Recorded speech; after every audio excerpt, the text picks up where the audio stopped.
Des attaques racistes, sexistes quand j'ai annoncé ma candidature. Là, c'était le coup inacceptable. On ne peut pas se cacher, on ne peut pas tricher. Tu vas devenir une championne. Ma médaille au jeu, c'est 70% du mental. Ma fille a été une vraie source de motivation. Donc vas-y, fonce. Le sport, pour moi, c'est un outil incroyable. Ta mission de vie.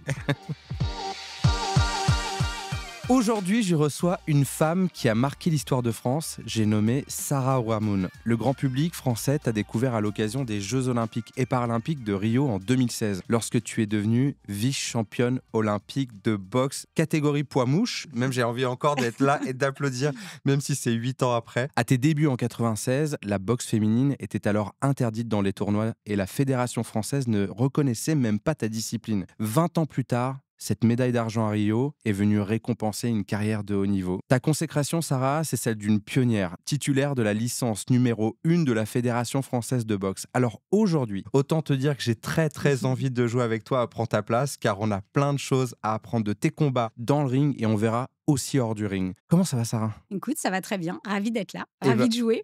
On va jouer ensemble. Je suis ravi de jouer à Prends ta place avec toi. Mais avant de commencer, comme dans ton sport, on va apprendre les règles du jeu de Prends ta place. 36 cases, 6 thématiques, mais aussi une case joker. Mais comment ça marche ? Tu me suis ? Prends soin de nous. Avec cette carte, le joueur ou la joueuse revient sur des conseils, des astuces ou moments agréables, une case soutenue par la Banque Postale. Prends un coup de boost. On revient sur des victoires, des réussites, où l'invité accélère, car on l'a aidé dans son parcours.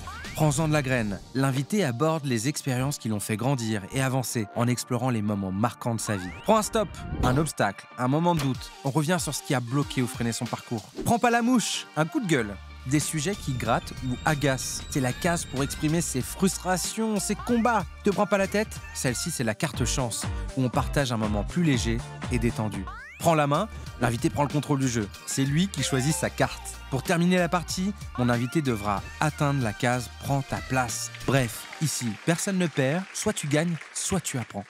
Est-ce que les règles du jeu sont claires ? C'est très clair. Ah, magnifique. Je vais te laisser choisir ton pion et c'est la couleur de ton choix. Alors, je vais prendre celui-là pour mettre un peu de soleil dans ma paillettes. Vie, dans ma journée. Un peu de paillettes, exactement. Un peu de paillettes dans nos vies. Ça me va très bien. Chère Sarah, je te laisse lancer le dé. Allez, c'est parti.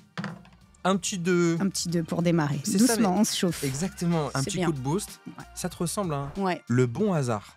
Tu as commencé la boxe par hasard. C'est toi qui le dis. Pensant t'inscrire à un cours de multisport. Tu me racontes ? En fait, j'ai toujours fait du sport. Moi, j'ai une maman qui croit vraiment aux valeurs éducatives du sport. Elle m'a lancée dans un club de judo à l'âge de 2 ans, parce que c'était l'époque de David Douillet. La Fédération française de judo faisait plein de pubs. Et on entendait à la radio le code moral du judo, la discipline, le courage. Et elle nous a dit tout de suite, OK, vous allez enfiler le kimono et il va falloir combattre parce qu'en plus, petit gabarit, machin. Et donc, j'ai toujours fait comme ça du judo, de la danse classique, du rock'n'roll acrobatique. Ah, wow. J'étais super nulle, mais voilà. J'avais pas ce côté artistique que ma mère chérissait tant. Je me suis mise à faire du taekwondo et mes parents se sont séparés. Je me suis retrouvée à Aubervilliers en Seine-Saint-Denis et je cherchais un club de taekwondo pour pouvoir poursuivre cette discipline. Et je suis tombée sur un entraîneur, Saïd Benajem, qui a commencé à me parler de la boxe, du noble art, de l'escrime de poing. Et lui, il avait fait les Jeux de Barcelone en 92. Il était encore boxeur professionnel. Et il m'a dit, écoute, viens, teste. Ici, on fait de la boxe éducative. Donc, très ouvert parce qu'on était quand même en 96. Il n'y avait pas de filles dans son club. Lui avait monté tout un projet de boxe scolaire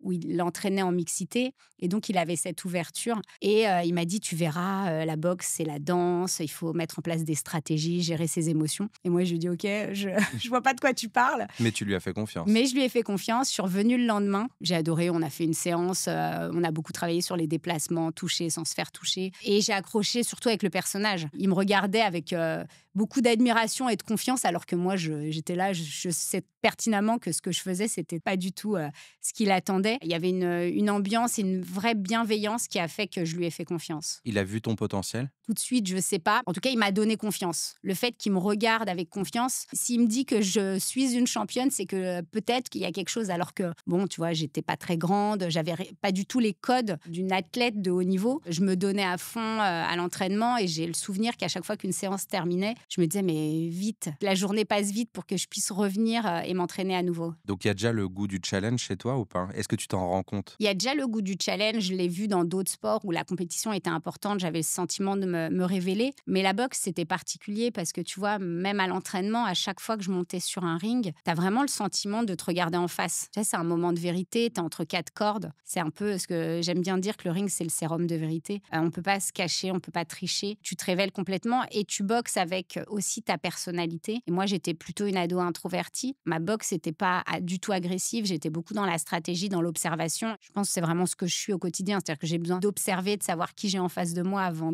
d'y aller. Je boxais de la même manière, j'étais ce qu'on appelle une contre-attaquante. Et monter sur un ring, dès le début, ça a été pour moi assez formateur et révélateur. C'est-à-dire que je me suis découverte des qualités que je ne soupçonnais pas. Ça m'a aidée à grandir et surtout à gagner en confiance. À t'affirmer. Ouais. Est-ce qu'il y a un déclic dans ce début de carrière? Parce qu'en fait, tu passes c'est un sport amateur à tu vas devenir une championne, mais un moment où tu estimes que c'est un déclic personnel? Il y a plein de moments. C'est-à-dire que je me suis jamais imaginée boxer pendant 20 ans et finir ma carrière sur un ring olympique parce que déjà, on n'était pas un sport olympique, donc je me projetais pas du tout. À cette époque, j'avais juste envie de boxer. Vraiment, j'ai eu le sentiment de tomber amoureuse de ce sport très vite et j'avais envie de le maîtriser l'art de la boxe. Et puis, quand j'ai eu l'opportunité de boxer en 99, puisque c'est le moment où la Fédération française de boxe a autorisé les femmes à faire des combats. Moi, au départ, j'y suis allée un peu comme la première fois que je suis rentrée dans cette salle, par curiosité, parce que je voyais plein de boxeurs être très fiers, en fait, d'aller au combat. Quel que soit le résultat, il y avait cette fierté d'avoir osé, d'avoir tout donné. Et il y avait chez moi aussi cette envie de comprendre ce qui se passait. Et donc, j'ai accepté de faire un premier combat contre une fille qui venait d'un autre sport, de la boxe française, qui avait déjà un petit peu d'expérience. Pour moi, ce combat, ça a été peut-être un premier déclic, parce que je me suis rendu compte que j'étais une compétitrice, que j'aimais ça et qu'il y avait l'entraînement, certes, mais la compétition, c'était un moment fort. C'est le moment où j'avais pris beaucoup de plaisir. Et puis très vite, il y a la première équipe de France qui s'est créée et on m'a proposé de rejoindre cette équipe de France. Et en fait, ça s'est fait petit à petit. C'est les victoires qui ont fait que je me projetais un peu plus loin. Et puis, il y a championne de France, championne d'Europe. Et voilà, il y avait chez moi cette envie de savoir jusqu'où j'étais capable d'aller. Et donc, j'ai pris les défis les uns derrière les autres sans trop me poser de questions, en me disant on tente sa chance et on verra où ça m'amène. Et avec humilité, ça te ressemble. Allez, je te laisse poursuivre. Mais déjà, ça pose le décor. Allez, 5.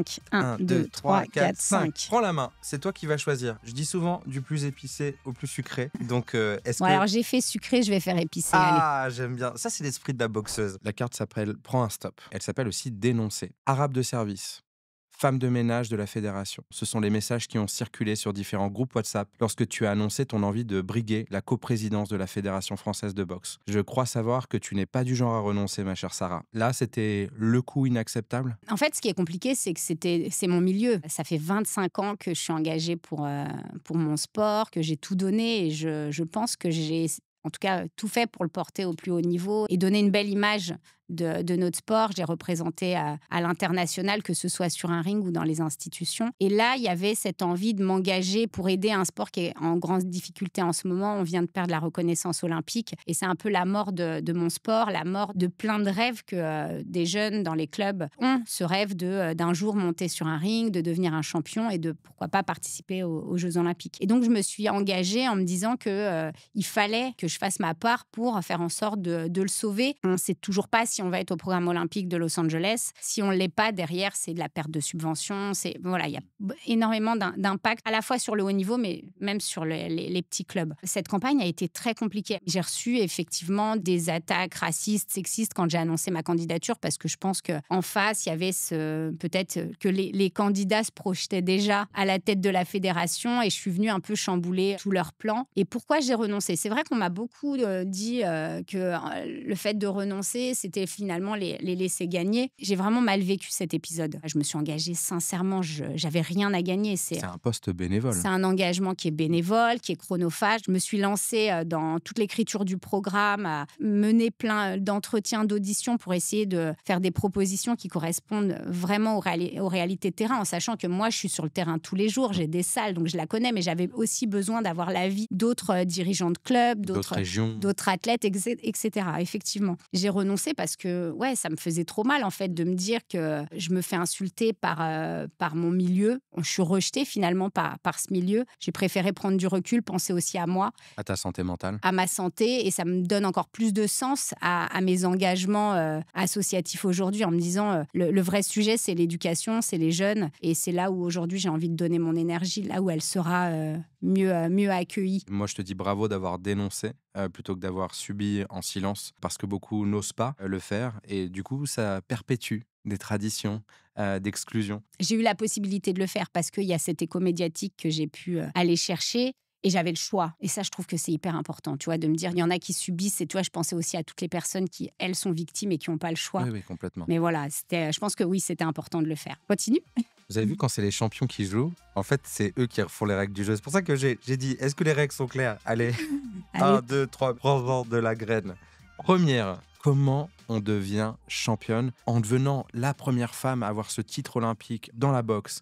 Est-ce que c'est une responsabilité? Moi, j'ai tenté une qualification olympique aux Jeux de Londres en 2012. Je me suis plantée. C'était la première fois que le programme olympique accueillait une épreuve féminine de boxe. Et puis bon, le temps a passé. Je me suis relancée sur un projet olympique pour me qualifier pour les Jeux de Rio. Tu vois, c'est sur cette deuxième tentative, quand je suis arrivée au tournoi de qualification, et cette fois, c'était au Kazakhstan, j'ai pris un peu de recul en me disant, mais c'est dingue, en fait, ce qui se passe. C'est pas juste une histoire de boxe, c'est pas juste une histoire de rêve olympique ou de médaille. Ça va beaucoup plus loin. Tu es Là, en train d'écrire quelque chose. mais oui, on est en train d'écrire quelque chose sur la place des femmes, pas que dans le sport, mais dans la société d'une manière générale. Et là, tu vois, tu te dis, waouh, c'est important que j'y sois, c'est important que je continue à écrire cette histoire, et j'ai envie d'y contribuer. Tu le ressens aussi dans les questions que te posent peut-être les journalistes, dans les réactions des gens, non, à ce moment-là? Pas tout de suite, bien après les Jeux, parce que en fait, je pense que personne n'avait mesuré l'impact qu'une médaille olympique pouvait avoir. Même moi, j'entendais plein d'athlètes me dire, tu verras, une médaille, ça peut changer une vie, mais ça dépend comment toi, tu arrives à la transformer. Est-ce que tu as des messages? Qu'est-ce que tu as envie d'en faire, en fait, de cette médaille? Et moi, je l'ai vraiment pu mesurer l'impact, le poids et l'écho que pouvait avoir cette médaille qu'après les Jeux, parce que bah, forcément, tu fais une médaille. On a quand même beaucoup parlé de la boxe aux Jeux de Rio. Il y avait finalement un boulevard, un écho qu'il fallait exploiter. Je pense que la maturité a fait que après chaque combat gagné au jeu, je me disais, bon, en fait, quand tu descends du ring, tout de suite, on t'embarque. Tu n'as même pas le temps de digérer ton combat, De la décision. respirer. Tu fais même pas 50 mètres et tu rentres dans un grand parcours médiatique. Donc, tu sors du ring, bam, t'as France Télé, t'es en direct. Et donc, il faut pouvoir, quelle que soit la décision, hein, que tu sois déçu ou heureux, il faut expliquer ce qui s'est passé, répondre aux questions, et en même temps, tu vois, avoir cette lucidité de dire, ah, c'est maintenant qu'il faut que je passe mes messages. Et moi, je me suis préparée. Je m'étais dit, ouais, ok, là, s'il y a une fenêtre, essaye de voir comment tu peux utiliser ce temps-là, cette lumière, pour faire prendre conscience aux gens que bah, là, il s'est passé quelque chose d'important, en fait. On ne parle pas que de sport. Ou pas que de Sarah, on parle en fait d'un truc qui est en train de marquer l'époque. Et comme tu l'as dit, c'est fragile en fait, cette place des femmes dans la boxe au niveau olympique, parce que bah, s'il n'y a pas, comme tu dis, des gens pour l'incarner, le porter, c'est aussi ça le nouveau combat pour toi? Un combat pour la place des femmes sur le ring, mais ça, on commence à... Je pense que ça avance. Moi, ça fait 25 ans que je suis dans le milieu. Cet été, pendant les Jeux Paris 2024, il y avait autant d'hommes que de femmes sur un ring. C'est incroyable, cette parité parfaite aux Jeux. Voilà, on l'attendait, on l'a eu. Maintenant, le sujet, il va être sur les instances dirigeantes, sur la visibilité médiatique que peuvent avoir les athlètes, sur le sponsoring, parce que c'est aussi ce qui va faire qu'elles vont pouvoir financer leur préparation. Il y a un vrai sujet sur les instances. Là, on sort tout juste des élections dans les fédérations. Il y a une femme présidente de fédération. L'équité, comme toujours, hein. C'est pas tant le nombre, mais en fait, où est-ce qu'elles sont dans Mais les oui, instances dirigeantes? exactement. J'ai une dernière question et j'ai kiffé quand tu me dis finalement, j'ai conscience à ce moment-là que je suis en train d'écrire quelque chose. C'est quoi l'esprit de la championne? Pardon, hein, cette question, elle est aucunement naïve. C'est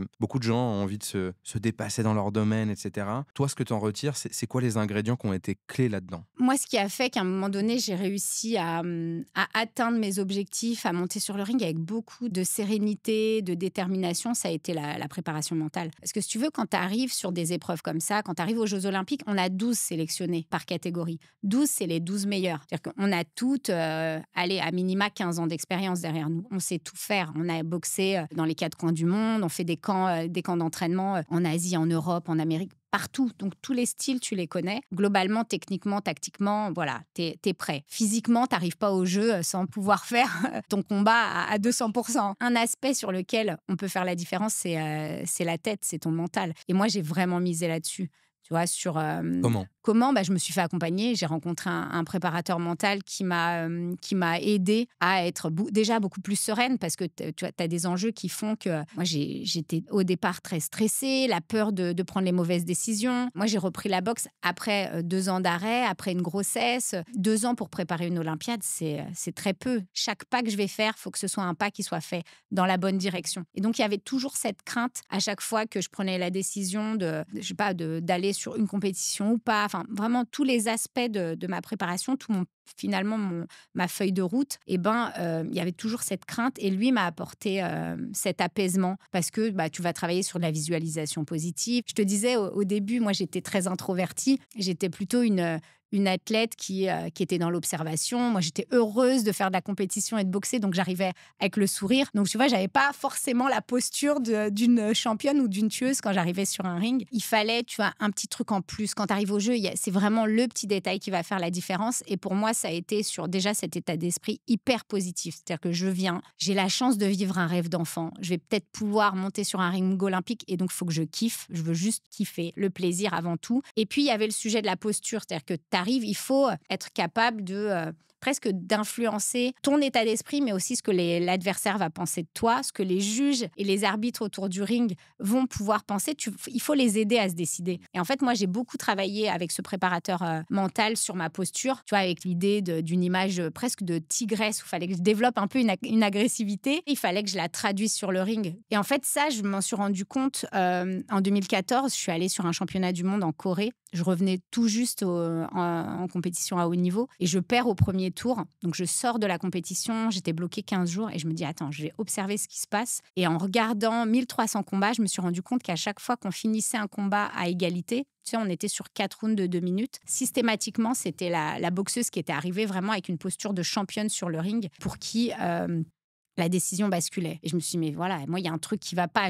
Moi, je commence à switcher mon état d'esprit qu'au moment où le gong retentit. Et en fait, il y a tout un travail avant. De toute façon, on le dit au quotidien, la première impression, c'est tellement impactant. Et pour moi, ça a été ça. Ça a été de dire, je vais bosser sur cette posture. Si tu devais donner un équilibre, un pourcentage, c'est combien de pourcents le mental? Ma médaille au jeu, c'est 70% du mental. Il m'arrivait de mettre de côté des entraînements physiques ou techniques pour faire une séance de préparation mentale. J'ai vraiment fait quasiment 3 séances de préparation mentale par jour pendant 2 ans. Tu vois, énorme. L'idée, c'était vraiment de modeler mon état d'esprit vers quelque chose de très positif et vraiment pour atteindre mes objectifs. Le préparateur mental m'expliquait que le cerveau a une faille. C'est vraiment de ne pas faire la différence entre une situation que tu as imaginée et une situation vécue. Et donc, ce qu'on a fait, c'est qu'on a imaginé des combats gagnés, des combats, tu sais, dans lesquels où vraiment à chaque fois, je trouvais les solutions, où tu as le flow, où tout est clair. Et à force de le répéter, c'était vraiment du matraquage. C'est-à-dire que j'imaginais tous les jours ces combats-là avec des adversaires que je connaissais déjà, puisqu'on a les noms des 11 autres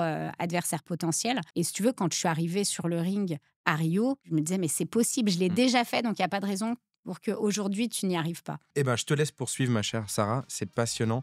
Et on va revenir sur cet état d'esprit. Prends un stop de nouveau. Allez. C'est ça, les boxeurs. En fait, c'est que s'il n'y a pas un peu Ouais, il faut un peu de challenge. Ouais, c'est ça. Sinon, tu t'ennuies. La carte s'appelle maternité. C'est encore ce qui discrimine le plus les femmes dans ce monde. Le moment où elles doivent mettre en pause leur carrière et risquer de perdre leur rôle, responsabilité, poste. Ton retour sur le ring à 32 ans, après une pause et une maternité, a inspiré beaucoup de personnes. Dans quel état d'esprit tu reviens après cette maternité? Pendant des années, je pensais, comme beaucoup d'athlètes et comme beaucoup de personnes dans le monde du sport, que la maternité était synonyme d'arrêt de carrière. En 2008, quand je deviens championne du monde, je me dis, j'ai fait le tour, je vais arrêter, j'ai envie de devenir maman. Et puis, on nous annonce que la boxe va être au programme olympique. Et là, je me dis, non, je ne peux pas passer à côté, 4 ans. Et donc, je repousse ce désir de maternité de 4 ans pour tenter cette qualification. Je perds et là, je n'avais pas l'intention de repartir encore sur un nouveau cycle. Je deviens maman, mais j'ai pas forcément l'idée de revenir après cette grossesse parce que c'était quand même bien ancré en moi, cette idée de me dire ce sera pas possible. Personne l'a fait, je vois pas comment je vais pouvoir m'organiser. Mon conjoint me dit mais attends, ça, au moment où je perds les qualifications aux Jeux de Londres, il me dit mais Sarah, si tu veux revenir, je t'aiderai. Et je lui dis mais tu sais très bien que ce sera pas possible. Il me dit écoute, on digère, on verra, on avance. Je deviens maman assez rapidement. Je pense encore à la boxe. Tu vois, il y a quasiment 2 ans qui sont passés et forcément beaucoup de recul. Je commence à vraiment analyser aussi les raisons de cet échec et c'est là où je me rends compte que le mental a été important. C'est-à-dire que j'étais prête à tous les niveaux, mais moi, j'ai péché mentalement. Je me suis laissée prendre par l'enjeu de la compétition en me disant c'est maintenant, c'est très important. Et ce sujet de la place des femmes et ce moment historique, et ben, c'était là. C'est une première, je veux y être. Je suis championne du monde, je suis numéro 1 de ma catégorie, ça peut pas se faire sans moi. Et bah si, ça s'est fait sans moi. Et quand ma fille a 6 mois, je me dis, mais je suis heureuse. En fait, j'ai tout pour moi. Il n'y a pas de raison. Il faut que je tente ma chance. Je n'ai pas envie d'avoir de regrets. J'en parle autour de moi et très vite, je vais voir les dirigeants de ma fédération en leur expliquant le projet. Et là, ce n'est pas un stop, c'est un crochet foudroyant où on me dit tout de suite, écoute Sarah, tu as été accompagnée jusqu'en 2012, tu as échoué. Il n'y a pas de raison qu'aujourd'hui, tu es devenue maman. On a laissé des femmes monter sur un ring. On ne peut pas laisser des mamans. Dans quel monde est-on ? C'était voilà. Et là, je me dis, OK, bon, il va falloir faire sans eux. C'est pas grave. On va repartir à zéro. Je vais m'organiser. Ma fille a été une vraie source de motivation parce que, voilà, je me disais, je monte sur un ring, j'ai pas juste la boxe, j'ai toute une vie. Et je me sentais tellement apaisée, heureuse, épanouie que ça se ressentait dans ma boxe. C'est-à-dire que je jouais pas ma vie sur un ring. Tu vois, quand t'es athlète, t'as tellement de pression, d'ambition aussi, qu'à un moment donné, tu vois, tu te perds. T'avais un accomplissement important. La présence de ta fille. Exactement. Et puis, je voulais juste me faire plaisir et tenter ma chance. C'était un rêve d'enfant, les Jeux. Donc, j'avais juste envie de vivre ce truc positivement, avec cette gratitude de me dire, je suis là, je suis en bonne santé et je peux, moi, tenter de vivre ce rêve de médaille. Je me suis organisée, j'ai changé beaucoup de choses. En fait, elle m'a fait prendre conscience de ce rapport au plaisir. C'est-à-dire que un moment, le plaisir, tu vois, c'était j'ai la médaille autour du cou, je fais retentir la Marseillaise. Et c'est là où j'étais heureuse. Mais j'avais oublié le plaisir de boxer, le plaisir de jouer sur un ring, tu vois. Tout ça, ça y est, c'était loin derrière. Le curseur avait vraiment pivoté sur la performance ultime et surtout juste la place de numéro 1. Le reste, c'était pas important. Et là, tu vois, je suis revenue sur le jeu, la boxe des débuts avec Saïd, tu vois, où on apprend à toucher sans se faire toucher. Et je voyais que c'est ce qui m'a aussi permis de progresser, d'avancer. Et puis, elle était là aux entraînements. Parce que, voilà, moi, j'avais pas la possibilité de prendre une nounou et tout. Donc, elle venait le soir et je savais qu'il fallait être efficace. Au lieu d'avoir des séances qui pouvaient durer 2 heures, j'avais 45 minutes, 1 heure. Et donc, efficacité, un objectif par séance, on y va. Vraiment, ça a été pour moi une expérience incroyable. Et aujourd'hui, tu vois, elle a 11 ans. Même pour elle, ça a été hyper positif parce que, tu vois, toutes les valeurs que je lui ai transmises grâce à finalement ce projet, elle était complètement impliquée. J'imagine. Elle mesurait vraiment Elle mesurait, c'est Ouais. fou. T'as un message que tu veux faire passer à toutes celles qui t'écoutent, à qui on dit toutes ces sottises sur c'est plus possible, c'est trop tard, t'as déjà eu ta chance, t'as eu un enfant. Cette petite rengaine à cette musique, et on sent que si tu les avais écoutées, tu serais jamais devenue championne du monde. Exactement. J'ai envie de leur dire de se protéger, en fait. C'est surtout ça, de se protéger de tous ceux qui peuvent avoir des discours très négatifs, de s'écouter, d'oser, de s'entourer justement des personnes qui peut-être, elles, sont passées par là. J'ai parlé à énormément d'athlètes en leur disant mais vas-y, fonce. Et aujourd'hui, on l'a vu. À Paris, il y avait plein d'athlètes mamans et ça s'est super bien passé. Et on voit bien que c'est pas du tout un frein, bien au contraire. Tu te sens épanouie. C'est-à-dire que si tu n'écoutes pas ce désir de grossesse, cette envie de devenir maman, tu peux pas être performante dans ton sport parce qu'il y a un truc qui est pas là, quoi. Ou en tout cas, où tu es partagée entre ta carrière et tes envies personnelles aussi. Chère Sarah, je te laisse poursuivre et merci pour ces messages qui réparent. 5, réaccélère. 1, 2, 3, 4, 5. En fait, c'est des petites foulées, quoi. Voilà. C'est ça. La carte s'appelle l'argent. À Rio, tu as décroché une médaille d'argent. Quelle était la personne ou l'événement qui t'a le plus donné de force pour atteindre ces sommets ? Il y en a plein. C'est une médaille collective, c'est une médaille familiale. Tout au départ, Saïd, forcément, il m'a tellement accompagnée.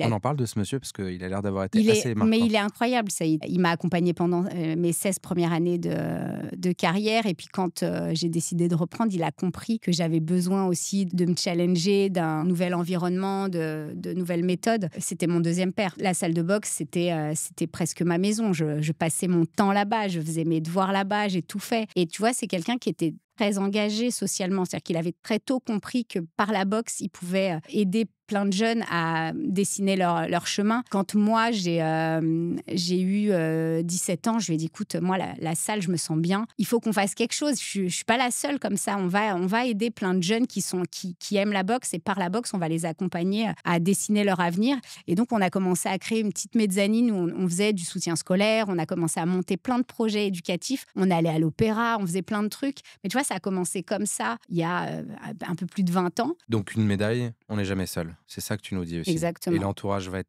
tactique à ce moment-là, avoir les bonnes personnes autour de soi. C'est primordial. La première personne, comme je te l'expliquais tout à l'heure, c'est mon conjoint. Il m'a tout de suite soutenu. Il a lui aussi été boxeur, donc il comprenait, tu vois. Et lui, il a arrêté sa carrière sur une blessure. Donc il me disait, tu vois, moi aujourd'hui, je traîne encore des regrets. Toi, tu as la possibilité d'y aller. Vas-y. Donc vas-y, fonce. L'important, c'est le chemin. C'est le résultat. C'est pas grave.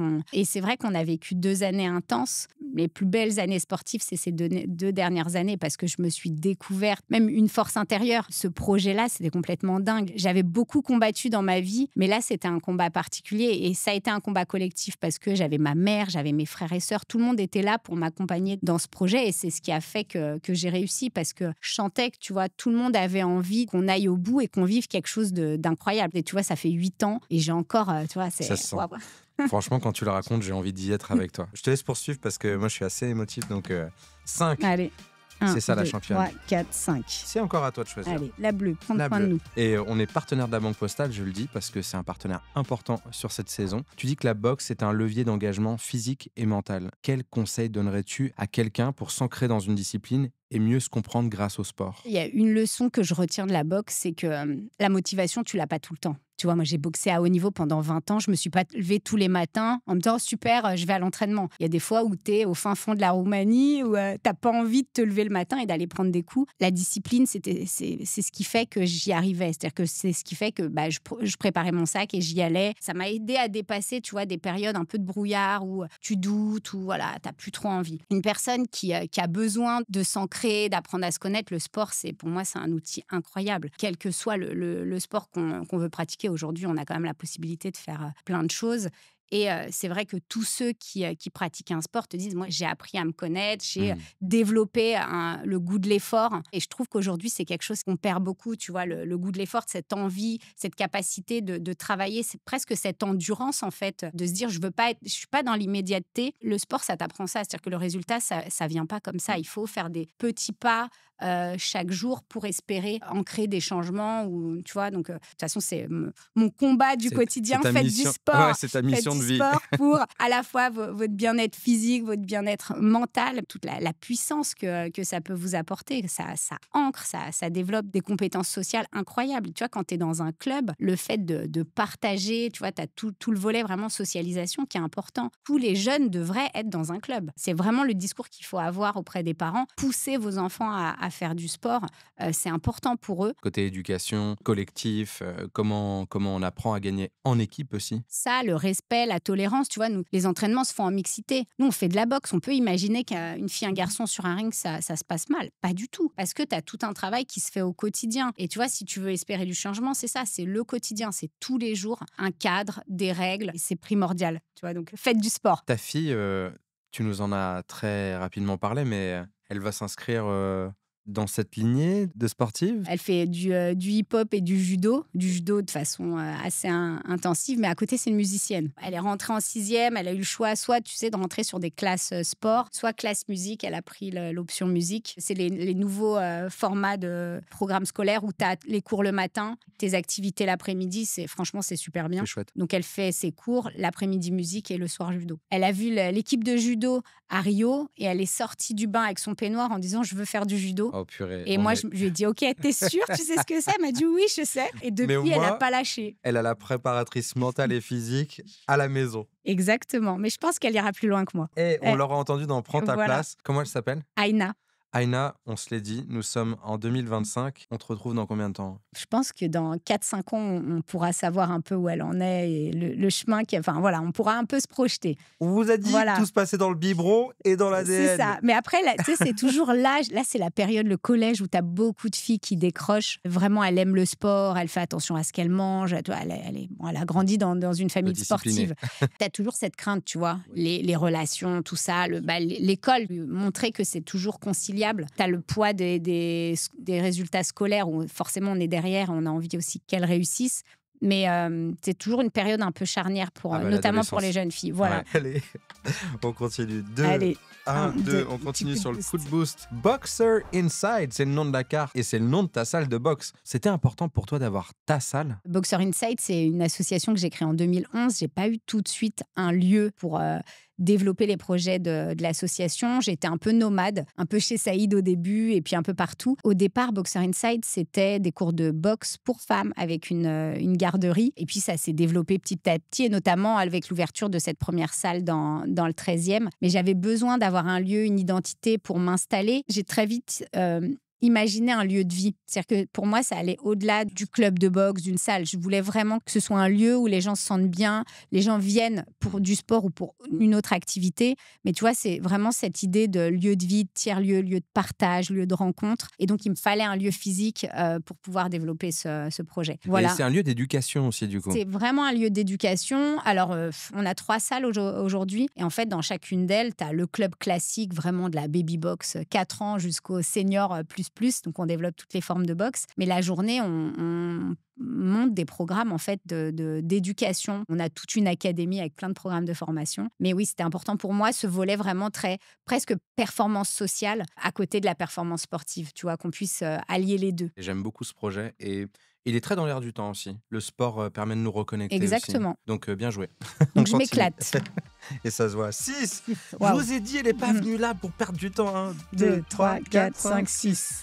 Alors, prends soin de nous. En partenariat avec la Banque Postale. La carte s'appelle Pionnière. Ton nom restera gravé dans l'histoire comme la première femme boxeuse à avoir ouvert le ring en France. Quel message tu aimerais faire passer aux générations qui arrivent? Il ne faut pas avoir peur de casser les codes, de bousculer les barrières. Je n'ai pas pris conscience que ce que je faisais, de pousser la porte d'une salle de boxe, de monter sur un ring, de combattre sur le ring, mais aussi en dehors, juste parce que j'avais envie de vivre ma passion pour ce sport. Ça a ouvert les portes à d'autres. C'est-à-dire qu'à chaque fois qu'on défie un peu les statu quo, on montre que c'est possible, on montre qu'on peut faire autrement.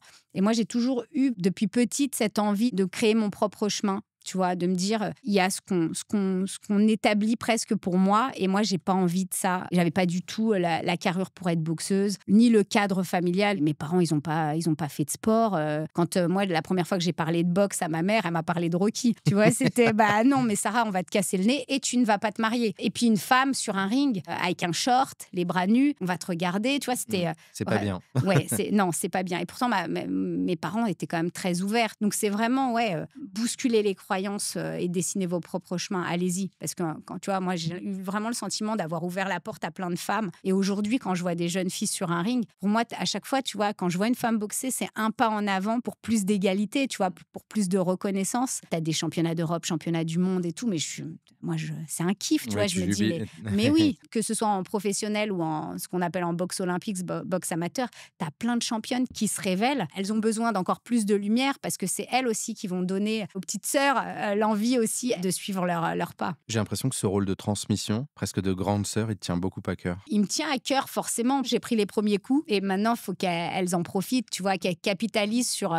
ça. Quand moi, j'ai fini ma carrière, Rio, je suis montée sur le podium et tu as cette peur parce qu'on te dit, pendant toute ta carrière, on te parle de la petite mort du sportif. Pendant 20 ans, j'étais la boxeuse, la championne et là, tout s'arrête. Tu t'arrêtes, on va plus s'intéresser à toi, on va plus parler de toi et puis tu n'auras plus la boxe dans ton quotidien où moi, c'était rythmé. Tu vois, c'était ma vie tournait autour de ce projet sportif. Je me suis dit, mais j'ai pas envie de laisser ici à Rio 20 ans de leçons, 20 ans de ring. Il faut que je puisse le transmettre. Il y avait ce projet Boxer Inside, mais il y avait aussi tous les messages en fait que j'avais à faire passer parce que j'avais pas envie de devenir entraîneur, mais je savais que j'avais un capital important et qu'il fallait que je le transmette en faisant passer des messages, tu vois, même comme aujourd'hui, en prenant la parole et en montrant que allez-y. Franchement, le chemin est super. Vous allez prendre des coups. De toute façon, quand on a des objectifs ambitieux, ça peut pas se faire en ligne droite. Forcément, tu vas avoir des contraintes, tu vas avoir des décisions exceptionnelles à prendre. C'est ce qui fait que c'est beau, en fait. Pour moi, c'est tout ce challenge qui a fait que si c'était trop lisse, peut-être que j'aurais abandonné avant. Sarah, c'est quoi ton prochain combat? Écoute, je suis dans une période où je me pose plein de questions et je crois qu'aujourd'hui, j'ai envie d'être un petit peu en paix aussi. Je crois que c'est une période particulière, mais avec tous les combats là sur le volet très institution sportive où pendant 8 ans, j'ai fait en sorte d'essayer d'ouvrir justement cette fameuse place aux femmes, parce que si on veut que le système change, il faut qu'autour de la table, il y ait beaucoup plus de diversité. Et aujourd'hui, c'est pas le cas, tu vois. Et ça, c'est aussi un de mes gros combats. Mais là, j'ai besoin, tu vois, de justement prendre un petit coup de boost, prendre soin de moi pour retourner sur des choses un peu plus pimentées, tu vois. Voilà. Je te donne toute la force que j'ai aussi, qu'on a. Et je parle pour un collectif de gens qui te soutiennent. On a vu des milliers de gens repartager ta colère de ce qui t'était arrivé, cette séquence raciste, sexiste, xénophobe, je sais pas, on peut en mettre plein. T'étais pas seule là, non? Ouais. Franchement, j'ai eu beaucoup de soutien et ça m'a beaucoup aidée en fait, mentalement et moralement. C'était ça m'a fait mal, tu vois. Et puis moi, j'ai pas eu l'habitude en fait d'être attaquée de cette manière, ou en tout cas, j'étais pas prête, parce que tu vois des attaques racistes quand il y a 15 ans, je boxais dans les petites campagnes. Là, oui, tu vois, j'entendais des tu l'as, cette sale arabe et tout ça. Mais on était prêts. On était prêts, on savait où on mettait les pieds. Et donc, quand tu es prêt, tu vois, les coups font moins mal. Parce que tu sais te protéger. Là, je ne m'attendais pas à ça. J'espérais qu'il y ait un débat constructif. Je savais que j'allais être attaquée sur ma condition de femme. Mais des attaques racistes, je ne pensais pas. Enfin, c'est la boxe. C'est un milieu qui, quand même, c'est un sport populaire. Qui est pratiqué dans les quartiers où il y a énormément de diversité, tu vois. En tout cas, sur le ring, dans les peut-être campagnes moins. aussi, d'ailleurs. Exactement. Mais, donc, tu t'attendais pas à ce que ce soit si bas. Ouais. Si bas, et en tout cas, sache que tu n'es pas seule. Et moi, j'ai hâte de connaître le prochain combat. On verra. Oui, mais en tout cas, c'est sûr qu'il y en aura. Ouais, j'ai hâte de les savoir. Je te laisse poursuivre. 6. 1, 2, 3, 4, 5, 6. Qu'est-ce que tu veux? Ça peut être que j'ai pas fait? Prends soin de nous, prends-en de la graine. Te prends pas la tête. Te prends pas la tête. C'est vrai que tu t'es pas beaucoup appris. Et d'ailleurs, après ce qu'on vient de se dire, c'est bien de pas se prendre la tête. Interview boxeuse in size. Je veux en savoir plus sur ta routine, ma chère Sarah. T'es prête? Ouais. Routine alimentaire de Sarah Oramon. Flocons d'avoine le matin et plutôt équilibré. Routine horaire. 7 heures le matin pour les enfants d'abord. Et puis après, en général, je me couche assez tard parce que je travaille une fois qu'ils sont au lit. Routine mentale. Toujours dans un état d'esprit positif. Tout ce que je te disais, ce que j'ai gardé de la préparation mentale, l'imagerie positive. Routine vacances. J'essaye d'en avoir un peu, mais c'est pas j'ai du boulot là-dessus. Routine entrepreneuriale. Mon agenda, c'est un Tetris entre les projets justement d'engagement associatif. Et j'ai 2 entreprises que je gère au mieux, j'espère, mais beaucoup d'organisation. Ouais. Routine musicale. Moi, je vais courir beaucoup. Je balance 10 heures, toutes les nouveautés. Je suis plutôt très ouvert, éclectique. Et puis après, les podcasts, tu vois, comme le tien. Donc voilà, c'est... Trop cool. Routine festive. Je suis plutôt organisatrice. Ok, mais j'aime bien la fête. Moi, j'ai pas reçu les invites. Je sais pas si vous avez reçu les invites. Je ne bois pas d'alcool et tout ça, mais par contre, la piste, j'aime bien. Donc je danse. On danse. On va tester ça la prochaine fois. Voilà. Routine sportive. J'ai besoin de faire mon sport au quotidien et j'ai vraiment le sentiment qu'à chaque fois que je fais du sport, j'ai beaucoup plus d'énergie et de dynamisme. Donc, tu vois, pour moi, c'est primordial. C'est devenu presque un virus. Tu en as fait quoi de ces visios que tu faisais, ta chaîne YouTube là? On attend le retour. Ouais, je sais qu'il y en a beaucoup qui me demandent. C'est promis, je reviens bientôt. Ah, scoop 2025. Je refais des lives. Ouais. She's back. Bon, bah c'est cool. Mais on le dit, pendant le confinement, tu as aidé pas mal de personnes, notamment des femmes, à avoir une routine aussi sportive. Elles étaient des milliers, en fait, à t'avoir rejoint. C'est fou les messages que j'ai reçus et aussi de beaucoup de personnes qui avaient arrêté le sport depuis longtemps et qui n'osaient pas retourner à la salle par peur de ne pas tenir une séance. Alors que tu vois, chez elles se disaient bon, bah, je fais ce que je peux, mais il n'y a pas le regard des autres, je ne serai pas jugée. Et donc, oui, je pense que ça a vraiment aidé beaucoup de monde. Et au départ, tu vois, c'était juste ma pratique perso où je me disais je vais partager parce que j'ai l'habitude de faire du sport en collectif, j'aime ça. Là, je suis toute seule. Donc, autant le partager, autant embarquer le maximum de monde avec moi. Mais oui, il faudrait vraiment que que je me relance et je t'attends sur mes séances. Bah Je oui. surveillerai que tu Mais sois bien alors attendez, connecté. on va redire les choses, parce que moi je suis volontaire, mais c'était de la torture ton truc. Franchement, je me disais, mais celles qui font ça, mais tu m'étonnes qu'après Mais c'est je des proposais guerrières. plusieurs niveaux. Ah waouh! Franchement, le niveau, il était. Tu fais les 10 premières minutes et après, t'es en PLS. Ça veut C'est dire que vrai. tu pars aux Mais urgences, c'est une question d'habitude, je n'est-ce t'assure. pas? Il Hmm. faut, voilà, faut Oui, oui. passer des caps. On est bientôt sur la fin, mais je me demande si la championne va faire un petit 1 ou un grand saut. Allez, Ah, ah, 1! un. Et bah, tu Allez, vois, pas de grand dernière saut. question. Et bah, c'était la meilleure question pour finir. La carte s'appelle Bien dans ses baskets et bien dans sa tête. C'est ce que tu écris dans ta bio Instagram. C'est ça finalement l'état d'esprit Sarah Oramune, c'est le rôle de ta communauté aussi? Ouais, exactement. Tu vois, l'idée d'avoir lancé aussi ces cours en live, là, c'était de permettre à chacun de se sentir bien dans sa tête, bien dans son corps, s'assumer. Le sport, c'est vraiment l'idée de se dire on va se faire du bien. Tête, corps, tu vois, même si c'est vrai que parfois le niveau était un peu élevé, l'idée c'était je me dépasse et j'ai cette fierté, tu vois, déjà d'avoir pris du temps pour moi, de m'être fait du bien et peut-être d'avoir dépassé des limites et surtout les limites que je me posais. Moi, j'ai cette envie-là par ce partage, en tout cas sur mes réseaux, de permettre à chacun et chacune de prendre du temps pour soi et de se sentir épanoui. Elle te le rend bien cette communauté? Oui, oui, oui, elle me le rend bien. Tu vois, j'essaye parfois d'être transparente. Alors, je suis plutôt quelqu'un de pudique. Mais tu vois, notamment là, les derniers événements où j'ai partagé ce qui m'était arrivé, j'ai énormément de messages de soutien. Et tu vois, même moi, quand je suis moins motivée par le sport parce que il y a le quotidien qui me rattrape et que je le dis, tu vois, les gens me disent ah bah ouais, mais moi aussi et tout, allez, on essaye de se rebooster ensemble. Donc oui, c'est une communauté qui est très solidaire et qui est très positive. Magnifique. Elle te le rend bien. Allez, on lance une dernière fois le dé, on va voir si tu prends ta place. 4! 1, 2, 3, C'est 4! pas. Madame Oramune est arrivée sur le podium de Prends ta place et en même temps, Écoute. qui pouvait en douter, sincèrement? Quoique, c'est peut-être ça ma dernière question. C'est est-ce que Sarah, aujourd'hui, tu estimes avoir pris ta place? Écoute, j'ai pris ma place, oui. En tout cas, dans le monde du sport, dans le monde de la boxe, oui, j'ai pris ma place. Je doute encore, tu vois, j'ai moi aussi ce fameux syndrome de l'imposteur. Pour moi, ce qui a toujours été le plus important, c'est ce choix et de me dire, est-ce qu'à chaque fois que je fais des choses, enfin, c'est des choix que j'ai vraiment pris en toute conscience. Voilà, il y a des places peut-être que j'ai encore envie de prendre, ou en tout cas des places que j'aime et qui sont pas, tu vois, des fois je suis autour de la table, mais ma voix porte pas assez encore. Et donc c'est là où peut-être mes prochains combats vont avoir lieu. On sera à tes côtés dans ces prochains combats. Ma chère Sarah, chère boxeuse, le prochain combat, on le suivra et je suis sûr qu'il sera encore avec une médaille. On te souhaite énormément de force. Merci pour beaucoup. ton partage, ton témoignage. Et ben c'était un vrai plaisir. Et réciproquement puissant. J'espère que vous avez kiffé ce rendez-vous. On se rejoint ici sur Prends ta place. Abonnez-vous, likez les petits pouces et surtout, n'oubliez pas, prendre sa place, c'est un combat du quotidien et leçon Exactement. d'humilité. Merci beaucoup Sarah, c'était trop Avec cool. plaisir.